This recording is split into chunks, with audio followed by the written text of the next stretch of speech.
आजकल जोड़ों के दर्द के कारण से बहुत सारे लोगों को मैं देख रहा हूँ वो बहुत ज़्यादा परेशान रह रहे हैं और लगभग उनकी सामान्य जो ज़िंदगी है वो बड़ी अस्त व्यस्त हो गई है क्योंकि उन्हें दवाइयों का सहारा लेना पड़ रहा है। कभी कमर में दर्द होता है, कभी घुटने में दर्द होता है, कभी उनके कंधों में दर्द होना शुरू हो जाता है। आप एक बात पर ध्यान देंगे कि जो भी दर्द हो रहा है, जहाँ कहीं भी दर्द हो रहा है, वो किसी न किसी जोड़ पे ज़्यादा हो रहा है, जिसको हम ऑर्थराइटिस कहते हैं, गठिए का दर्द कहते हैं या वातसंधि का दर्द कहते हैं। तो इस तरह की समस्याओं से जो परेशानियां बढ़ रही है, उस परेशानियों से हमें बहुत ज़्यादा ज़रूरत है कि हम उस विषय पे ध्यान देने की कोशिश करें। और अक्सर हम जोड़ों के दर्द के लिए हम किसी पेन किलर का सहारा लेते हैं और कभी कभी ऐसा भी कहा जाता है कि ये दर्द तो हमेशा अब आजीवन रहने वाला है।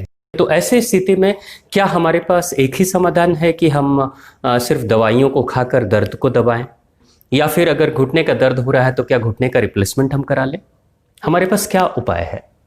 एक बाबूजी को मैंने बहुत करीब से देखा, उनको जोड़ों का दर्द रहता था, गठिए का दर्द रहता था। वो बहुत ज़्यादा परेशान रहते थे और ख़ास तौर से जाड़े के दिनों में उनकी परेशानी और ज़्यादा बढ़ जाती थी।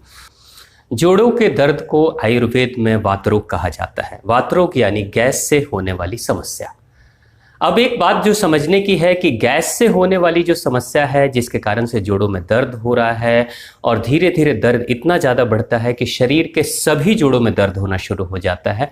जोड़ों के दर्द में जो वात रोग की समस्या है, गैस की जो प्रॉब्लम है, उसके गुण धर्म को अगर हम समझ लेंगे तो हमारी समस्या को सुलझाने में हमें बड़ी सहूलियत मिलेगी, बड़ा समाधान मिल जाएगा।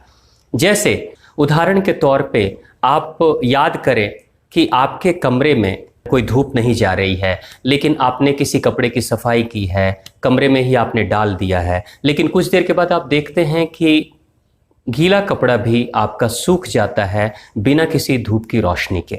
यानी डायरेक्ट सूरज की किरणें उस पर नहीं पड़ रही हैं, लेकिन उसके बावजूद भी वो कपड़ा सूख जाता है। उस कपड़े के सूखने के पीछे जो सबसे बड़ा योगदान है, आपके कमरे में उपलब्ध वायु का योगदान होता है। वायु का गुण होता है कि वायु के संपर्क में जो भी चीज आती है, वायु उसको सुखा देती है। ठीक ऐसे ही स्थिति हमारे शरीर के अंदर की है। जैसे बाहर की वायु गीले वस्त्रों को सुखा देती है, वैसे ही हमारे अंदर की जो वायु है वो हमारे अंदर के उन स्थानों पे आसानी से प्रवेश करती है और जहां जहां शरीर में खाली जगह है उन जगहों पे गैस रहती है। जिसको गैस्ट्रिक की प्रॉब्लम है, गैस की समस्या है, वायु का दोष है, उस इंसान के शरीर के जोड़ों में, क्योंकि हमारे सभी जोड़ों में खाली जगह होती है और उन जगहों पे, उन खाली जगहों पे गैस बहुत सुगमता से प्रवेश कर जाती है, वायु बहुत सुगमता से प्रवेश कर जाती है। और वायु जब प्रवेश करती है तो वो वायु उस स्थान पे ज़्यादा लंबे समय तक जब रहती है तो धीरे धीरे उस स्थान को, उस स्थान की तरलता को सुखाना शुरू कर देती है। जैसे जैसे वायु के संपर्क में किसी भी जोड़ में, जैसे आप अपने हाथ के जोड़ को देख लें, आपने अपने हाथ के इस कलाई के जोड़ को देखें, उंगलियों के जोड़ों को देखें, तो उंगलियों में मूवमेंट के लिए, कलाई में मूवमेंट के लिए आपको चाहिए कि वहां पे कुछ खाली जगह है, ताकि जैसे दो जोड़ों में अगर मूवमेंट होगा तो जरूर कुछ खाली स्पेस होगा, तभी वहां पे मूवमेंट बेहतर हो सकता है।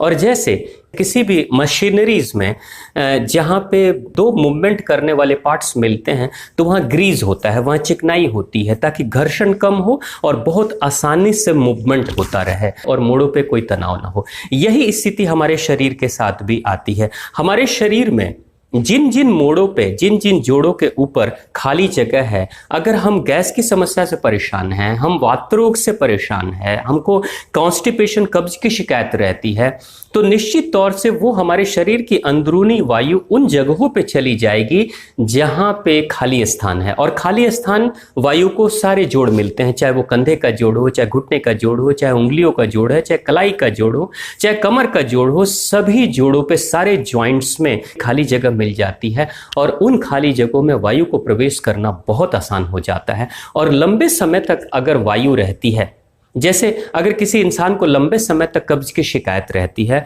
तो वहां के तरलता को, वहां की चिकनाहट को वायु धीरे धीरे खत्म करने लगती है और तरलता के सूखने के साथ ही घर्षण तेज होता है जोड़ों में और घर्षण के बढ़ने के साथ ही हमारे जोड़ों में दर्द होना शुरू हो जाता है। जैसे आप जब चलेंगे तो आपके घुटनों में दर्द होना शुरू हो जाएगा, आपके पैर की उंगलियों में दर्द होना शुरू हो जाएगा, आपके कमर में दर्द होना शुरू हो जाएगा, आपके कंधों में दर्द होना शुरू हो जाएगा। तो ये जितने भी जोड़ हैं उन जोड़ों के संधि के ऊपर, इसलिए संधिवात बोलते हैं उसको, संधि में वात की समस्या होने के कारण से, गैस की समस्या होने के कारण से ये तकलीफ बढ़नी शुरू हो गई है। तो अगर कोई इंसान चाहता है कि मैं अपनी समस्या को ठीक करूं, तो उसे उन जोड़ों को ठीक करने के लिए, जैसे अक्सर समस्या ये आ जाती है कि हम घुटने को ही रिप्लेस करा दें, घुटने को बदलवा दें। समस्या घुटने को बदलवाने से ठीक नहीं होने वाली है। हाँ, कुछ समय के लिए घुटने को बदलवाने से आपकी समस्या ठीक होती हुई दिखाई देगी, लेकिन जब सोचने की ये बात है कि अगर वायु का प्रकोप ऐसे ही रहेगा जैसा अभी है, तो निश्चित तौर से वहां के जोड़ जो नए लगे हैं वो भी धीरे धीरे सूख जाएंगे। आहिस्ते आहिस्ते उनका घर्षण बढ़ना शुरू हो जाएगा, और उनके बीच का घर्षण जितनी मात्रा में बढ़ेगा उतनी मात्रा में वो जो अंग हैं, जो पार्ट्स हैं, ट्रांसप्लांटेशन के द्वारा जो हमने लगाया है, वो धीरे धीरे वो भी घिस जाएंगे, और कुछ दिनों के बाद समस्या आपकी फिर से शुरू हो जाएगी, वैसी की वैसी बनी रहेगी। तो वैसे स्थिति में हम क्या करें? वैसे स्थिति में हमारे पास जो सबसे सुंदर समाधान है कि जो कारण है वात, जो कारण है गैस की समस्या, वायु की समस्या, उसको खत्म करें। और वो समस्या शुरू होती है हमारे कॉन्स्टिपेशन, कब्ज के कारण से, छोटी और बड़ी आंत की गंदगी के कारण से। जैसे आप देखें, गैस की समस्या के लिए कई बार हम दवाइयां खाते हैं। गैस की समस्या दवाइयों के खाने से ठीक नहीं होगी। गैस की समस्या ठीक होगी छोटी और बड़ी आंत की स्वच्छता से, उसकी सफाई से। अगर शरीर के आंतों में गंदगी फंसी हुई है और गंदगी जमा है, तो निश्चित तौर से उस गंदगी से गैस बनेगी, बदबू आएगी। जैसे आपके कमरे में अगर बहुत सारा कचरा है और सड़ा हुआ कचरा है, तो आपके घर में बदबू फैलनी शुरू हो जाएगी। बदबू खत्म करने के लिए आप रूम फ्रेशनर अगर डालते हैं, तो थोड़ी देर के लिए आपको लगेगा जैसे कमरे में अब बदबू नहीं है, अब खुशबू आ गई है, तो आपको अच्छा महसूस होगा। लेकिन जैसे ही रूम फ्रेशनर का सुगंध खत्म होगा, वैसे फिर से बदबू आनी शुरू हो जाएगी। तो जितने भी पेन किलर हैं वो कुछ हद तक रूम फ्रेशनर का ही काम करते हैं। तो हम कब तक हम रूम फ्रेशनर का छिड़काव करेंगे और कब तक हम इत्र का छिड़काव करेंगे या सुगंधी का छिड़काव करेंगे? बेहतर तो यही होगा कि डस्टबिन में पड़े हुए कचरे को ही हम निकाल कर बाहर फेंकें, डस्टबिन की सफाई करें। जिन कारणों से बदबू फैल रही है, और बदबू भी गैस के फॉर्म में आ रही है, क्योंकि सड़न तो एक जगह पे है, लेकिन उस सड़न की बदबू आपके तक पहुंचने के पीछे गैस ही माध्यम है, वायु ही माध्यम है। तो उस सड़न के उस कारण को ही खत्म करें, और जैसे ही डस्टबिन की सफाई होगी वैसे ही हमारे कमरे की बदबू खत्म हो जाएगी। यही हालत लगभग हमारी छोटी और बड़ी आंत की होती है। जब वो डस्टबिन की तरह उसके अंदर बहुत सारा कचरा हो जाता है, तो धीरे धीरे गैस बननी शुरू हो जाती है, और वो दूषित गैस, वायु की जरूरत शरीर में है, लेकिन जो विकृत वायु अगर होती है, यानी बदबूदार वायु अगर शरीर में हो जाए, तो वो जहां भी जाएगी वो हमारे जोड़ों के तरलता को धीरे धीरे सुखाना शुरू कर देती हैं। तो ऐसे स्थिति में हम उसी को समाप्त करें जिनके कारण से हमें वात की प्रॉब्लम या गैस की प्रॉब्लम हो रही है। तो मुझे तो लगता है कि जाड़े के दिनों में जो समस्या लोगों को हो रही है, कारण सिर्फ एक है कि जाड़े के दिनों में ठंड के कारण से हमारी आंतें ज़्यादा सिकुड़ जाती हैं, और आंतों के सिकुड़ने के कारण से आंतों के अंदर फंसी हुई गंदगी और ज़्यादा अस्थायी रूप से एक ही जगह पर रुक जाती है, उसमें कोई मूवमेंट नहीं होता है, और कब्ज की समस्या बनी रहती है। और कब्ज की समस्या के कारण से हालत ऐसी होती है कि जोड़ जोड़ में दर्द होना शुरू हो जाता है। मैं तो यही कहूँगा कि अगर आप जोड़ों के दर्द से परेशान हो रहे हैं और ठंड में जोड़ों का दर्द बहुत तेज़ी से बढ़ता है, अभी से अगर आप अपने कब्जियत की समस्या को, कॉन्स्टिपेशन की प्रॉब्लम को ख़त्म करने के लिए आप अगर पानी का सेवन शुरू कर देते हैं, क्योंकि शरीर की अंदरूनी स्वच्छता में सबसे ज़्यादा और सबसे सहूलियत और सुगमता से शरीर की अंदरूनी सफाई अगर कोई करता है तो वो हमारा सुबह का जल है, जो 1.25 लीटर पानी है, 1250 ml पानी।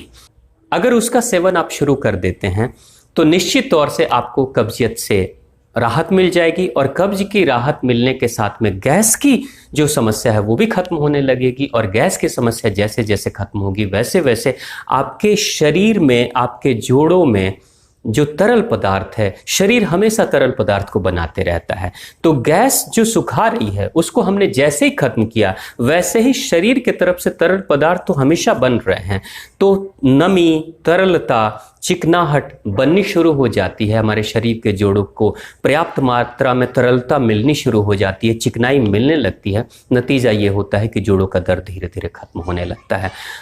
अब मैं जिस बाबूजी की बात कर रहा था, उन्होंने बहुत सारे इलाज कराए, कोई दवाई नहीं उन्होंने छोड़ी थी, लगभग 25-30 सालों तक बहुत ज़्यादा परेशान रहे हैं और उन्हें बहुत सारे भोजन को मना कर दिया गया था कि आप इस खाने को नहीं खाएंगे। लेकिन जब उन्होंने अपने गैस की समस्या को ठीक करना शुरू किया, कब्ज की शिकायत उनकी ठीक हुई, कॉन्स्टिपेशन की प्रॉब्लम उनकी ठीक हुई, तो धीरे धीरे जैसे जैसे उनकी कॉन्स्टिपेशन की प्रॉब्लम ठीक हुई, वात की समस्या खत्म हुई, हालत ऐसी हो गई कि धीरे धीरे उनके जोड़ों में तरलता यानी चिकनाहट आनी शुरू हो गई और आहिस्ते आहिस्ते जोड़ों का दर्द भी उनका ठीक होना शुरू हो गया। उनकी जो जीवन शैली थी, उनका जो दिनचर्या था, वो ऐसा था कि वो एक गवर्नमेंट डिपार्टमेंट में काम करते थे, वो सरकारी विभाग में काम करते थे और सरकारी विभाग में ऑफिस का काम था, यानी बैठने का काम ज़्यादा वो करते थे। तो जो लोग भी, जो भी कर्मचारी, जो भी एम्प्लॉय या जो कोई भी सरकारी अधिकारी जब बैठने का कार्य लंबे समय तक करता है तो उनके जोड़ों का जो मूवमेंट है, चाहे वो हाथ के जोड़ों का हो या पैरों के जोड़ों का हो, वो मूवमेंट कम हो जाता है। और लगातार जैसे भोजन किया और बैठ गए, काम करने लगे, तो आंतों में कोई मूवमेंट नहीं हो रहा है। नतीजा ये होता है कि धीरे धीरे आंतों की सक्रियता कमजोर होने लगती है और आंतों की शक्ति भी कम होने लगती है। सक्रियता के कम होने के साथ साथ आंतों की शक्ति भी कम होनी शुरू हो जाती है। और जो हमारी छोटी आंत है, छोटी आंत हमारी अग्नि का केंद्र है। छोटी आंत में सक्रियता जब कम होती है तो धीरे धीरे अग्नि तत्व की कमी हो जाती है और अग्नि तत्व की कमी होने का नतीजा ये होता है कि जो कुछ भी भोजन हम करते हैं वो ठीक से नहीं पचता है और जब भोजन ठीक से नहीं पचेगा तो वो कोलेस्ट्रॉल बनाएगा या वो गैस बनाएगा और जब गैस बनेगी, कॉन्स्टिपेशन होगा, गैस बनेगी तो सभी जोड़ों में धीरे धीरे वो पूरे शरीर के अंग अंग में फैलनी शुरू हो जाएगी और बाद में चलकर लंबे समय तक अगर इसी दिनचर्या का पालन हम करते हैं तो धीरे धीरे हालत ये होगी कि हमारे अंग अंग में दर्द होना शुरू हो जाएगा। तो बहुत साधारण उपाय है, आप चाहें तो आपकी समस्या ठीक हो सकती है। सबसे पहले आप सुबह में 1.25 लीटर पानी पीना शुरू करते हैं। अगर गर्म गुनगुना पानी पीते हैं जाड़ों के दिनों में तो बहुत जल्दी आपको राहत मिलेगा, क्योंकि गर्म गुनगुना पानी पीने से गर्मी के कारण से आंतों में फैलाव हो जाता है। हमारी जो आंतें हैं, छोटी और बड़ी आंत, वो रबर की तरह हैं। जब गर्मी के गुणधर्म वाले पानी को जब हम डालते हैं तो धीरे धीरे आंतें हमारी फैलती हैं और आंतों के फैलने के कारण से होता है कि हमारी जो गंदगी अंदर की है बहुत सहूलियत से जल के प्रभाव के साथ वो गंदगी बाहर निकल जाती है। तो आप 2-3 चीज़ें आप चाहें तो करें। अगर आप किसी गवर्नमेंट डिपार्टमेंट में काम कर रहे हैं या सिटिंग जॉब, किसी भी विभाग में काम कर रहे हैं, अगर आप सिटिंग जॉब यानी बैठकर काम करने की आदत आपको है या आपकी जो शैली है जिसमें बैठकर काम करना है, तो बेहतर यही होगा कि आप जरूर सुबह या शाम के वक्त में कुछ एक्सरसाइज करें। आपके मूवमेंट, आपके आंतों में, छोटी बड़ी आंतों में मूवमेंट हो ताकि उनकी सक्रियता के साथ में अग्नि तत्व में बढ़त हो और अग्नि तत्व के बढ़ने के साथ में पाचन क्रिया प्रॉपर आपकी शुरू हो जाए। खास तौर से मैंने देखा है कुछ लोगों को जो स्वस्थ हैं, अभी कोई समस्या नहीं है, तो अक्सर वो ये कहते हैं कि हमें कोई बॉडी बिल्डर नहीं बनना है, हमें कोई पहलवान नहीं बनना है, इसलिए हम कोई एक्सरसाइज क्यों करें, हम जैसे हैं ठीक है, हमें कोई तकलीफ नहीं है।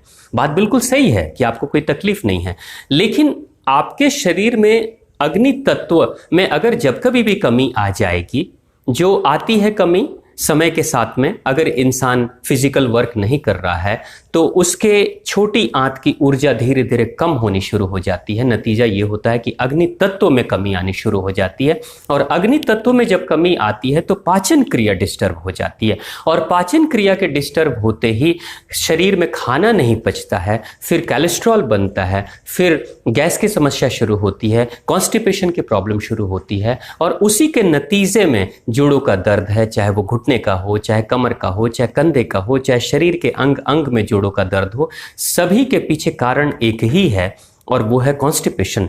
और जैसे जिन लोगों को जिन लोगों के शरीर में अग्नि की मात्रा कम होती है, अग्नि तत्व में कमी आती है, अक्सर उनके पाचन क्रिया के बिगड़ने के साथ उनको डायबिटीज़ की भी प्रॉब्लम शुरू हो जाती है, उनको बीपी की भी समस्या शुरू हो जाती है, उनको बाद में हार्ट की भी प्रॉब्लम शुरू हो जाती है। और जिन लोगों का बीपी ज़्यादा बढ़ता है उन्हीं लोगों को कभी कभी लकवा का स्ट्रोक भी लग जाता है। तो वैसे स्थिति में मुझे बात याद आ रही है, एक कुछ साल पहले एक प्रोफेसर साहब से बात हो रही थी। वो कहते थे कि जब मैं लगभग 35 साल का था तो उस समय अपने फ्लैट से बाहर सुबह में जब लोगों को देखता था सड़क पे टहलते हुए तो मुझे हंसी आती थी लोगों के ऊपर, और मैं ये सोचता था कि ये लोग कैसे हैं, सवेरे सवेरे उठकर टहलने चले जाते हैं, टहलने से क्या हो जाएगा। लेकिन उन्होंने बताया कि लगभग 10 वर्ष के बाद, लगभग 45 वर्ष के जब हुए और जब डॉक्टर ने बताया कि आपको डायबिटीज़ है, आपको बीपी की समस्या है, और डॉक्टर से जब उन्होंने पूछा तो प्रोफेसर साहब ने कहा कि डॉक्टर्स ने मुझे बताया कि आप भी सुबह में टहलना शुरू करो। तो अब मेरी हालत ऐसी है कि मैं भी टहलता हूँ और जितना लोगों को मैं देखता था टहलते हुए उससे ज़्यादा मैं टहलता हूँ। तो सोचने की बात है, कहीं हम भी वही तो नहीं कर रहे हैं कि दूसरों को एक्सरसाइज करते हुए, दूसरों को स्वास्थ्य के प्रति जागरूक होते हुए देखकर हम ये तो नहीं सोच रहे हैं कि हमें कोई प्रॉब्लम नहीं है, हमें करने की क्या ज़रूरत है। लेकिन आज ज़रूरत नहीं है, कल अगर प्रॉब्लम हो जाएगी तो निश्चित तौर से आपको फिर उसी स्थिति में जाना पड़ेगा और वही समाधान के लिए आपको उन्हीं गतिविधियों को भी दोहराना पड़ेगा जो दूसरे लोग कर रहे हैं। आप चाहे पैसे कितने भी कमाएं, पैसों को कमाने में कोई हर्ज नहीं है, लेकिन पैसे कमाएंगे और बीमार हो जाएंगे और बीमार होने के बाद उन पैसों को आप जाकर किसी हॉस्पिटल में दे देंगे इलाज के नाम पे, तो फिर पैसे आपके पास है नहीं। तो जिंदगी भर की जो आपकी कमाई है वो फिर से आपकी ही आंखों के सामने आपसे दूर जाते हुए दिखाई देगी। तो क्या उस समय आपको खुशी होगी? तो बेहतर यही होगा कि कोई बीमारी हो जाए उसके बाद हम इलाज कराएं, दवाइयों पे पैसे खर्च करें, तो ज़्यादा अच्छा है कि अभी से हम अपने आप को जागरूक रखें अपने स्वास्थ्य के प्रति कि हमको इस तरह की समस्या आए ही नहीं। तो बेहतर है कि शरीर की प्रकृति जो है, जो उसकी मांग है, उसको पूरा करें और अपने आप को समस्याओं से मुक्त रखें। आप 2-3 चीज़ें कर सकते हैं अपने दिनचर्या में। जैसे जिन लोगों को बैठकर काम करना होता है या आराम तलब जिंदगी जो लोग जी रहे हैं, अपने भोजन में 2-3 चीज़ें शामिल करें।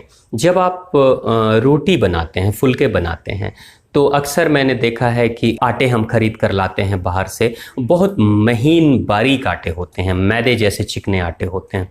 तो वैसे आटे को ना लें। आटे वो ठीक हैं जो थोड़े रवेदार हों, जिसमें थोड़े चोकर हों। जैसे आटे में चोकर मिलता है, छन्नी से जब छानते हैं तो आटे से जो डस्ट निकलता है, चोकर निकलता है, वो रिच डाइट है कैल्शियम का, और कैल्शियम की ही ज़रूरत पड़ती है जोड़ों के लिए। तो अक्सर चोकर को माताओं को, बहनों को मैं देखता हूं कि वो बाहर फेंक देती हैं या जानवरों को खिला देती हैं। तो बेहतर ये होगा कि आप उस आटे के चोकर को आप अपनी रोटी में मिलाकर खाएं, और जितनी मात्रा में चोकर आपके शरीर में जाएगा उतनी मात्रा में फाइबर की बढ़त होगी। और चोकर का काम होता है शरीर की सफाई करना अंदरूनी, और कैल्शियम को देना। तो कैल्शियम जितनी मात्रा में आपके शरीर में उसकी बढ़त होगी उतनी मात्रा में आपकी हड्डियां मजबूत होंगी, और चोकर जितना ही शरीर में जाएगा उतना ही ज़्यादा रेशे बढ़ेंगे, फाइबर बढ़ेंगे, स्किन डिजीज़ की प्रॉब्लम खत्म होगी, कॉन्स्टिपेशन की प्रॉब्लम खत्म होगी, वात रोग की समस्या खत्म होगी, और धीरे धीरे आपके पूरे शरीर में भी, यानी चमड़ी में, स्किन में ग्लो आनी शुरू हो जाएगी। तो आप चाहें तो एक काम और कर सकते हैं, आप किसी आटे चक्की में जा सकते हैं, वहाँ आटे चक्की वाले भैया से बात कर सकते हैं कि अगर आपके पास साफ स्वच्छ चोकर हो तो वह आप मुझे दे दो। चोकर को लेकर आप घर में आएँ, एक सूखी कढ़ाई में, लोहे की कढ़ाई हो तो बहुत अच्छी बात है, सूखी कढ़ाई में चोकर को आग पे भून लें। यानी चोकर जब लाल हो जाए तो उस चोकर के लाल होने के बाद से आप चाहें तो गुड़ का चाशनी बना सकते हैं। गुड़ के चाशनी को बनाकर चोकर को मिला लें और चोकर के छोटे छोटे लड्डू तैयार कर लें। उन छोटे छोटे लड्डू को जब आप तैयार करें तो रात्रि के वक्त में जब आप भोजन कर लेते हैं, और भोजन करने के बाद लगभग आधे घंटे 1 घंटे के बाद एक चोकर का लड्डू आप खाएं। और उस चोकर की लड्डू की हालत ऐसी होती है कि एक लड्डू अगर किसी को दे दिया जाए और कहें कि आप जल्दी जल्दी खा लो, तो इंसान जल्दी जल्दी खा नहीं सकता है, क्योंकि उसे बहुत चबाना पड़ता है। और स्लाइवा स्लाइवा यानी जो लार हमारे मुंह के अंदर तैयार होता है, ऐसा लगता है सारा का सारा चोकर लार को सोख लेता है, यानी चिकनाहट आती ही नहीं जल्दी। कितनी भी जल्दी दें और कितनी भी जल्दी करें किसी इंसान को एक लड्डू देकर कि आप जल्दी से इसको खा लो, तो असंभव बात है। लगभग एक लड्डू को खाने में आपको 3, 4, 5 मिनट तो लग ही जाएंगे। पानी के साथ निकलना नहीं है, इतना चबाएं कि इतना सलाइवा बने, इतना लार तैयार हो कि वो सलाइवा और लार के सहयोग से ही गले के नीचे उतरे। और जब गले के नीचे उतर जाए पूरी तरीके से, जब नीचे चला जाए, तो फिर आप गर्म गुनगुना पानी पी लें। रात्रि में सोने से पहले अगर ये कार्य आप कर लेते हैं तो आप देखेंगे सुबह में कॉन्स्टिपेशन की प्रॉब्लम आपकी बिल्कुल ठीक रहेगी, क्योंकि सुबह में आप 1.25 लीटर पानी पिएंगे और आपके शरीर में रेशों की मात्रा, चोकर की मात्रा इतनी बढ़ जाएगी कि वो झाड़ू लगाने की तरह आपके पूरी आंतों की सफाई चोकर कर देगा। और संधिवात, जोड़ों के दर्द में इससे बेहतर इलाज मैंने नहीं देखा है। और मैंने कई लोगों के ऊपर प्रयोग किया है, खासतौर से डायबिटीज़ के मरीजों के ऊपर भी प्रयोग किया गया, जो बीपी की समस्या से शिकार हैं, परेशान हैं, उनके ऊपर भी प्रयोग किया है मैंने उन लोगों के ऊपर भी प्रयोग किया है जो बवासीर से यानी पाइल्स से परेशान होते हैं, क्योंकि पाइल्स और बवासीर भी गठिए का दर्द की तरह कॉन्स्टिपेशन की ही प्रॉब्लम है, वात की ही प्रॉब्लम है। तो धीरे धीरे चोकर के इस सेवन से आप देखेंगे, लड्डू के सेवन से आप देखेंगे कि आपके शरीर में एक अद्भुत रौनक चली आ रही है, जोड़ों का दर्द खत्म होने लगता है, आपकी पाचन क्रिया बेहतर हो रही है, आपके शरीर में फाइबर की क्वांटिटी बढ़ रही है, आपके शरीर में जैसे कैल्शियम 40 साल की उम्र के बाद कैल्शियम का बनना कम हो जाता है, तो कैल्शियम की बढ़त शुरू होगी, क्योंकि कैल्शियम का रिच डाइट है, रिच सोर्स है चोकर। उसको आप चाहें तो लें और अपने जीवन का कल्याण करें। तो सिर्फ दिनचर्या में बदलाव करने से, जब कभी भी गैस की प्रॉब्लम हो रही हो, जब कभी भी कॉन्स्टिपेशन की प्रॉब्लम हो रही हो, तो बस आपके लिए वो अलार्मिंग सिचुएशन है। आपका शरीर कह रहा है कि देखो अब जोड़ों के दर्द की शुरुआत होने वाली है, तो बेहतर होगा कॉन्स्टिपेशन को ठीक कर लें, गैस की समस्या को ठीक कर लें। जिस किसी भी भोजन के खाने से आपको कॉन्स्टिपेशन हो रही है, जैसे मांसाहारी भोजन, नॉन वेजिटेरियन फूड के खाने से, बहुत तेल मसाले वाले खाने को खाने से, मैदे वाली चीज़ें खाने से, फास्ट फूड के खाने से कॉन्स्टिपेशन की समस्या बढ़ती है और गैस की प्रॉब्लम शुरू होती है। तो आप उनको ख़त्म करें। अक्सर मैंने देखा है कि जिन लोगों को जोड़ों का दर्द होता है, जिन लोगों को डायबिटीज़ की समस्या होती है या बीपी की समस्या रहती है या पाइल्स की प्रॉब्लम होती है, तो उनको प्राकृतिक भूख नहीं लगती है। और प्राकृतिक भूख नहीं लगने का नतीजा ये होता है कि हमारी जो जुबान है वो स्वादिष्ट भोजन को ढूंढना शुरू कर देती है। और स्वादिष्ट भोजन का मतलब है कि तेल मसाले वाले भोजन करेंगे, ज़्यादा स्पाइसी भोजन करेंगे, और ज़्यादा स्पाइसी भोजन करने से, ज़्यादा लजीज भोजन करने से धीरे धीरे शरीर में कॉन्स्टिपेशन की बढ़त होनी शुरू हो जाती है। तो इसलिए आप अगर प्राकृतिक रूप से भूख का आनंद लेना चाहते हैं, तो प्राकृतिक भूख का आनंद तो वही ले सकता है जिसको कब्ज की शिकायत ना हो।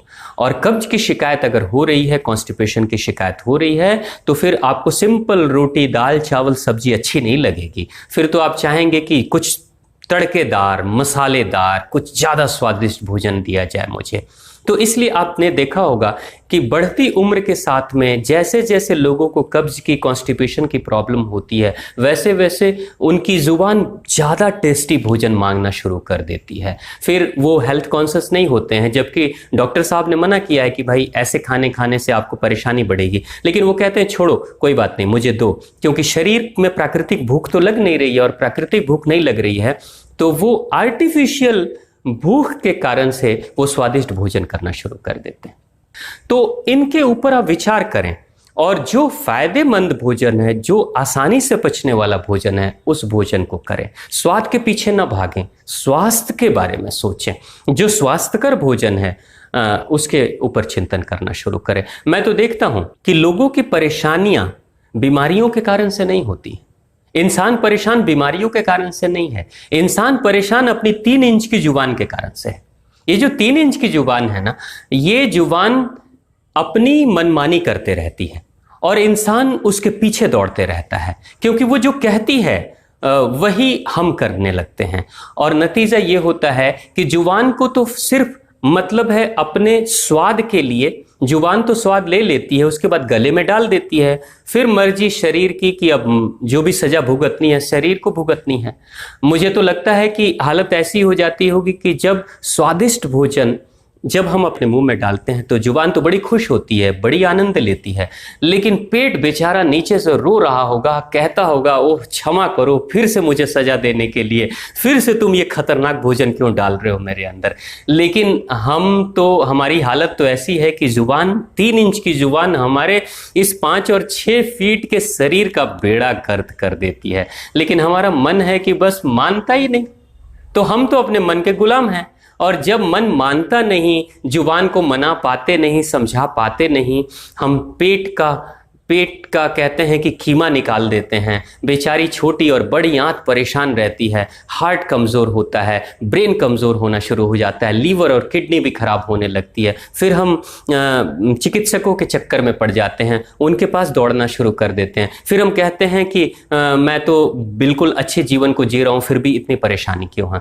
मैं तो यही कहूँगा कि ज़रूर ध्यान दें, अपनी इस जुबान के ऊपर ध्यान देने की ज़रूरत है, उसकी गुलामी ना करें। अगर उसकी गुलामी आप करेंगे तो आप स्वस्थ नहीं रह पाएंगे। अगर आपको सुनना ही है तो पूरे शरीर की सुने, अपनी आंतों की सुने, अपने आत्मा की आवाज़ को सुने। बीमारियों से मुक्ति अगर चाहिए तो स्वाद के चक्कर में न पड़ें, स्वास्थ्य के बारे में चिंतन करें।